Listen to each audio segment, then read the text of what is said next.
আসসালামু আলাইকুম dear student, how are you? আশা করছি আজকেও তোমরা ভালো আছো, সুস্থ আছো। গত ক্লাসে আমি লেকচার নাম্বার 3 আলোচনা করেছিলাম। সেখানে কিছু দায়ের বা দিয়ের ব্যবহার ছিল, এরপরে অমিশন অফ এ অ্যান বা দায়ের রুলস কয়টা জানো? হ্যাঁ, 3টা আলোচনা করেছিলাম। আজকে আমি তারপর থেকে আলোচনা করব। হ্যাঁ, তো তার একটু রিভিউ করে নিই। যেমন প্রথমে 1 নম্বরে যে আলোচনা করেছিলাম সেটা হচ্ছে খাবারের নামের পূর্বে আমরা কোনো আর্টিকেল নিব না, অর্থাৎ এই বায়ান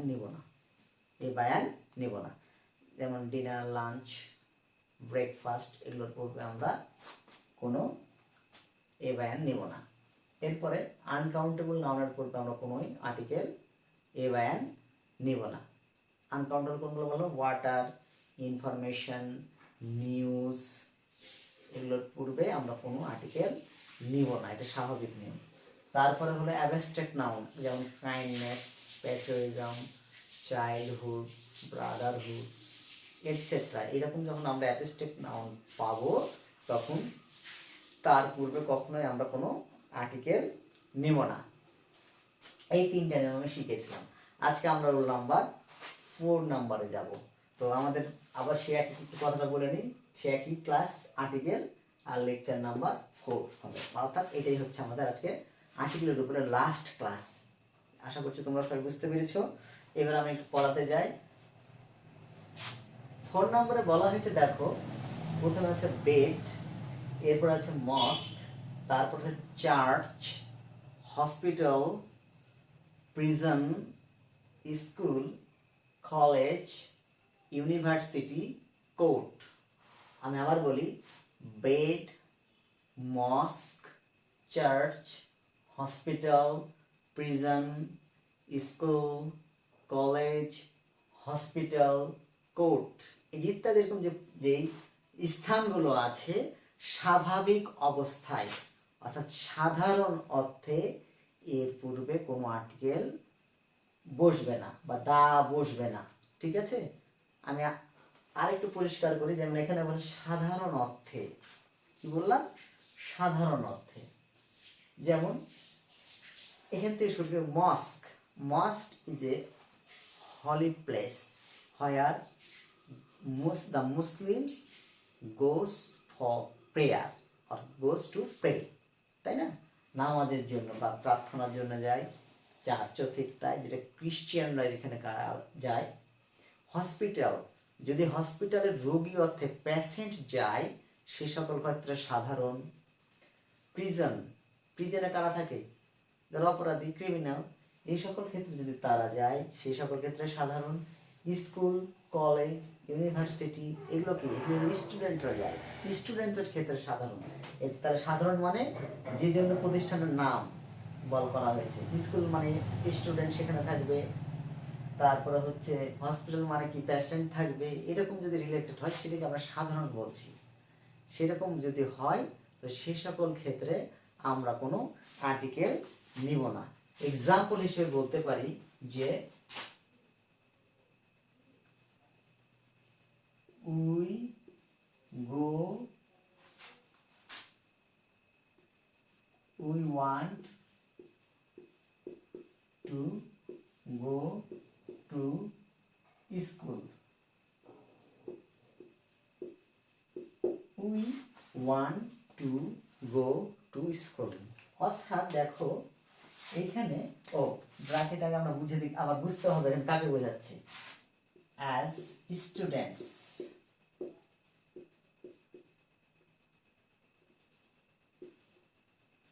ছাত্র হিসেবে। অর্থাৎ তোমাদের কোনো ফ্রেন্ড, বান্ধবী অর্থাৎ বলছে যে আমরা স্কুলে যেতে চাই, তাদের স্কুলে যাওয়ার উদ্দেশ্য এখানে পড়াশোনার জন্য। এই জন্য এখানে আমি ব্র্যাকেটে দেখা লিখেছি অ্যাজ স্টুডেন্টস, ছাত্র হিসেবে। সেই সকল ক্ষেত্রে আমরা এখানে আর্টিকেল হিসেবে কিছু নিব না, ক্রস হবে, অমিশন হবে, তাদের উদ্দেশ্য হয়। কিন্তু যদি এই সেন্টেন্সটাকে আমি আরেকভাবে লিখি যে he went to the school to meet his brother. সে স্কুলে গিয়েছিল তার ভাইয়ের সাথে দেখা করার জন্য। কি বললাম? সে স্কুলে গিয়েছিল তার ভাইয়ের সাথে দেখা করার জন্য। এরকম যখন আমরা পাবো তখন তার পূর্বে কখনোই দা নেব না। বোঝা গেছে? দেখো এইখানে আমরা বুঝতে পারছি যে আর্টিকেল হিসেবে দা নেওয়া আছে, এটা কিন্তু কারেক্ট। এখানেও কারেক্ট। এখানে আসলে তার ভাই এখানে হলো স্টুডেন্ট, সেই স্টুডেন্ট না, এই জন্য এখানে দাটা অ্যাপ্রোপ্রিয়েট। কিন্তু এখানে যেহেতু স্টুডেন্ট, এই জন্য এখানে স্কুলের পূর্বে কোনো আর্টিকেল বসবে না। আমরা আরো উদাহরণ হিসেবে বলতে পারি মুসলিম বা we go to মস্ক for prayer. We go to মস্ক for prayer. এই সকল ক্ষেত্রে আসলে আমাদের উদ্দেশ্য হচ্ছে এখানে নামাজ পড়া। তাহলে এখানে আমরা আর্টিকেল নিব না। কিন্তু উদ্দেশ্যটা যদি অন্যরকম হয় তবে সেই সকল ক্ষেত্রে আর্টিকেল হিসেবে আমাকে দা নিতে হবে। ঠিক আছে? তাহলে আমরা 4 নাম্বারটা শেষ করলাম। এরপরে যাব হচ্ছে 5 নাম্বার। দেখো 5 নাম্বারে আছে ঋতুর নামের পূর্বে দা বসালেও চলবে, আবার না বসালেও চলবে। এটা তোমার অপশন, তুমি চাইলে নিতে পারো, না চাইলে না নিলেও চলবে। তোমার এটাতে কোনো অবস্থাতে ভুল হবে না। ঠিক আছে?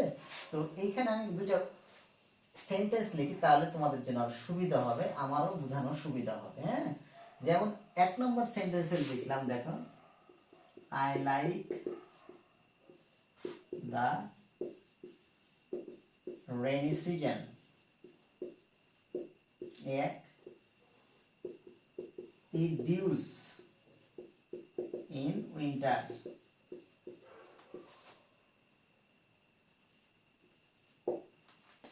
দেখো প্রথম সেন্টেন্স আমি বলেছি I like the rainy season. I like the rainy season, আমি বর্ষাকাল পছন্দ করি। 2 নম্বরে বলা হলো ইট ডিউজ ইন উইন্টার, অর্থাৎ শীতকালে কি পরে? শিশির পরে। দুটাই ঠিক। এখানে আমি যেমন আমরা বলে অভ্যস্ত হয়ে গেছি, রেইনি সিজন এখানে দা নিই, উইন্টার এখানে দা নিই না। তবে নিলে যে ভুল, আবার না নিলে যে ভুল তা না, এটা তোমার অপশন। তবে নর্মালি আমরা এগুলো ব্যবহার করে অভ্যস্ত। ঠিক আছে? তাহলে এটা বুঝতে পেরেছো? তারপরে আমরা যাব হচ্ছে 6 নাম্বারে র্যাঙ্ক প্রফেশন জাতীয় কমন নাউন যখন কোনো প্রপার নাউনের অ্যাপ্রিজিয়েশন রূপে ব্যবহার হয় তখন তার পূর্বে দা বসে না।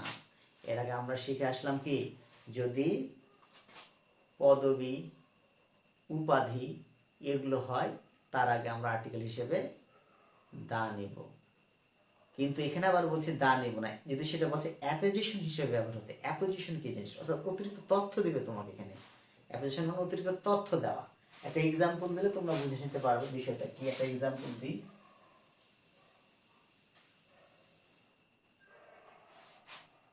আচ্ছা, আমরা আমাদের স্কুলকে দিয়ে বোঝাই, তাহলে তোমরা বুঝে নিবা যে মিস্টার আব্বাস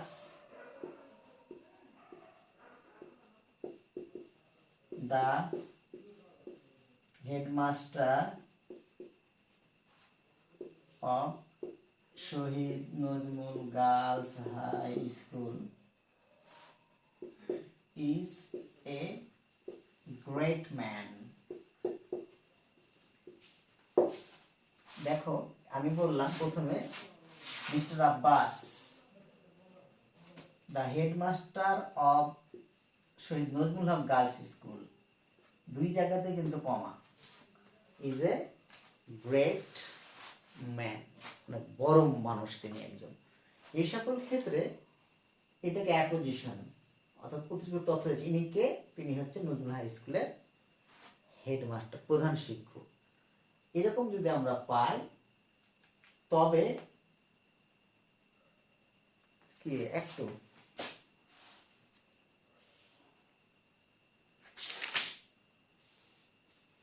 ভুল হয়েছে এখানে, যেটা আমি আসলে তাই তো বলি headmaster of Nazrul Haque girls school, এটা বলতে যাচ্ছি আমি, মানে যাই হোক আমার মানে আমি বলেছি কিন্তু লিখে লিখে বলেছি, মানে বলা তাড়াহুড়ার কারণে এটা ভুলটা হয়ে গেছে। যেটা আমি বললাম যদি এরকম হয়, এরকম অ্যাপোজিশন হিসেবে তথ্য দেয় তখন সেই সকল ক্ষেত্রে আমরা দা নেব না। Mister Jahangir the mister Jahangir, vice chancellor of Rajshahi university, is a great scholar. আর একটা উদাহরণ দিয়ে দিই, তাহলে তোমরা বুঝে নেবা।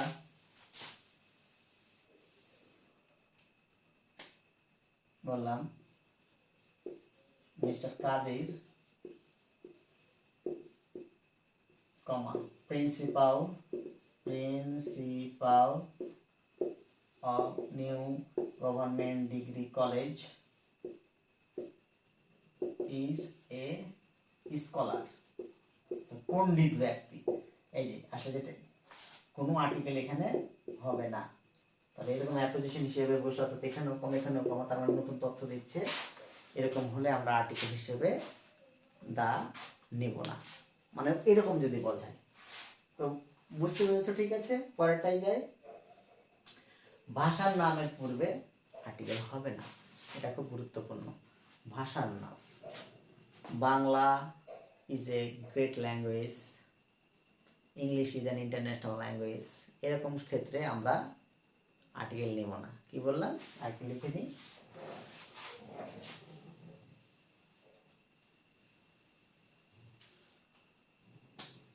ইংলিশ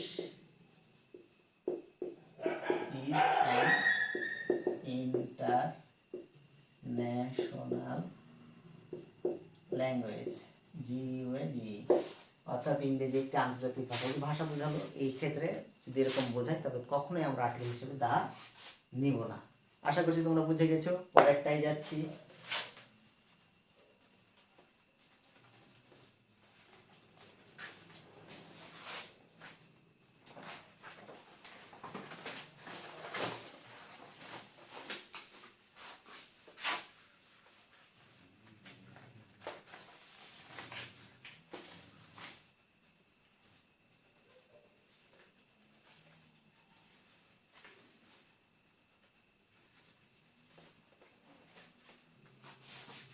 পরের নিয়মে বলা হয়েছে দিন বা মাসের নামের পূর্বে দা বসে না।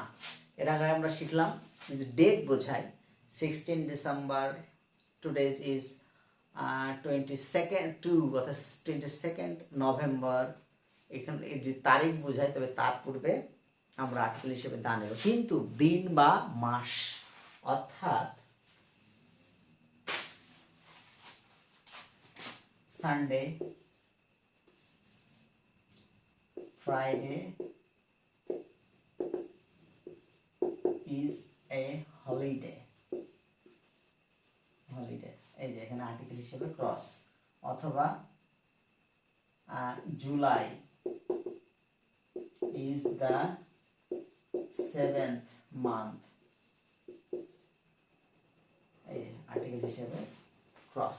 অর্থাৎ দিনের দাম স্যাটারডে, সানডে, মানডে অথবা জানুয়ারি, ফেব্রুয়ারি, মার্চ এরকম মাসের নাম বোঝায়, আর্টিকেল হিসেবে আমরা তা নিব না। বোঝা গেছে? ওকে, আমরা পরের নিয়মে যাচ্ছি। পরের নিয়মে দেখো বলা হয়েছে আল্লাহ বা গড বললে নামের পূর্বে কোনো আর্টিকেল বসে না। যেমন ওই যে Allah is great, God can help us, এখানে দেখো আর্টিকেল হিসেবে কোনো দায়ের ব্যবহার হয়নি। কি বললাম? এখানে আর্টিকেল হিসেবে কোনো দায়ের ব্যবহার হয়নি। কি বোঝা গেছে? আচ্ছা, এর পরেরটা যাচ্ছি আমরা। পজিটিভ কেজের পূর্বে নাউন থাকলে তার পূর্বে দা বসবে না। নাউন যদি থাকে তার পূর্বে দা বসবে। যেমন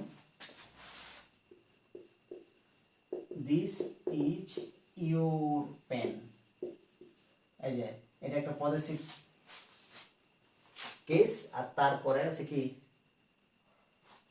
সরি ভুল হয়ে গেল তোলাটা,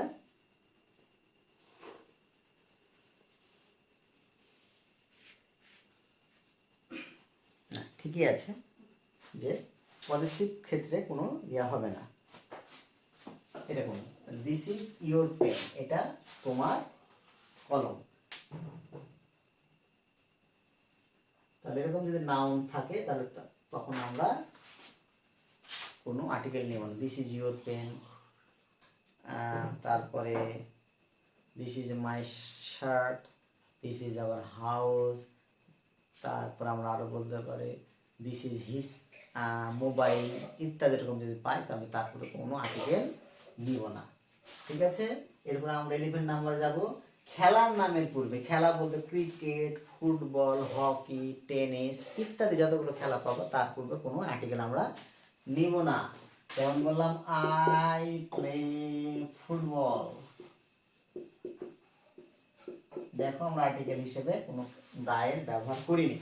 অর্থাৎ যতগুলো খেলা পাবা তার পূর্বে কোনো আর্টিকেল বসবে না। ঠিক আছে, লাস্ট নিয়ম 12, ভ্রমণ সম্পর্কিত যতগুলো যানবাহন পাবা, ভ্রমণ যেমন by bus, by train, by boat, by water, এরকম যদি পাও তবে তার পূর্বে কোনো আর্টিকেল হবে by train, by bus, by water, by launch, by ferry যতগুলো পাবা তার পূর্বে কোনো আর্টিকেল বসবে না। 12 পর্যন্ত আমরা বলে ফেললাম। তাহলে কি কি শিখলাম? দিন বা মাসের নামের পূর্বে কোনো আর্টিকেল হবে না। তারপরে হচ্ছে গড বা আল্লাহর পূর্বে কোনো আর্টিকেল বলতে দা কোনোটাই হবে না। তারপর হচ্ছে আমরা পেলাম পজিটিভ কেজের পূর্বে যদি নাউন থাকে তাহলে তার সেটাও হবে না। খেলার পূর্বে না দা বসবে না। ভ্রমণ সম্পর্কে যেগুলো আছে সেগুলো দা বসবে না। তো যত এই পর্যন্ত আমরা নিয়ম এই পর্যন্ত আমরা শিখালাম। তো আমরা তাহলে যেগুলো শিখলাম এ আই অ্যান্ড দায়ের যে ব্যবহারগুলো শিখলাম এই ব্যবহারগুলো বাসায় আরেকবার ভালো করে দেখবে। তারপরে বই বেশি বেশি করে প্র্যাকটিস করবে। প্র্যাকটিস করতে করতে দেখবে অনেক তোমার আয়ত্তে চলে এসেছে। কারণ নিয়মের পরে যদি প্র্যাকটিস না করো, প্র্যাকটিসটাই তোমার প্রধান বিষয়। যদি প্র্যাকটিস তুমি ভালো মতো না করো তবে ফল হবে না। খালি নিয়ম পড়লে হবে না। প্র্যাকটিস যদি নিয়ম পড়ো একবার, প্র্যাকটিস করতে হবে কমপক্ষে 5 বার, তাহলে দেখবে তোমার জন্য আর্টিকেল খুব ইজি হয়ে গেছে। তো ঠিক আছে, তো এই পর্যন্ত থাকো। সবাই ভালো থেকো, সুস্থ থেকো, keep safe and sound. Okay, thank you, আল্লাহ হাফেজ।